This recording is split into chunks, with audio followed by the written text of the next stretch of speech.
ഇന്ന് നമുക്ക് വളരെ രസകരമായ കുറച്ച് കാര്യങ്ങൾ കേൾക്കാം. നിങ്ങൾക്കറിയുമോ ക്ലോക്കുകളുടെ ചരിത്രം? ആദ്യത്തെ അലാറം ക്ലോക്ക് കണ്ടുപിടിച്ചത് ലെവി ഹച്ചിൻസ് ആയിരുന്നു. എന്നാൽ ഇതിന് ഒരു പ്രത്യേകതയുണ്ടായിരുന്നു. പുലർച്ചെ 4 മണിക്ക് മാത്രമേ ഈ ക്ലോക്ക് അടിക്കുമായിരുന്നുള്ളൂ. അദ്ദേഹത്തിന് ജോലിക്ക് പോകാൻ ആ സമയത്ത് എഴുന്നേൽക്കണമെന്ന ഒറ്റ കാരണം കൊണ്ടാണ് ഈ ക്ലോക്ക് 4 മണിക്ക് അടിച്ചിരുന്നത്. നിങ്ങൾക്കറിയുമോ ക്ലോക്കിലെ സൂചികൾ എന്തിനാണ് ഇടത്തുനിന്ന് വലത്തോട്ട് കറങ്ങുന്നത് എന്ന്? പണ്ട് കാലത്ത് സമയം നോക്കാൻ ഉപയോഗിച്ചിരുന്ന സൺ ഡയലുകൾ നിഴലിന്റെ ചലനം കാണിച്ചിരുന്നത് ഈ ദിശയിലായിരുന്നു.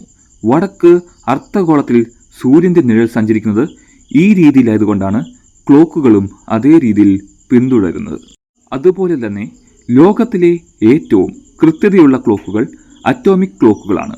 ഇവ കോടിക്കണക്കിന് വർഷങ്ങൾ പ്രവർത്തിച്ചാലും 1 സെക്കൻഡ് പോലും വ്യത്യാസം കാണിക്കില്ല.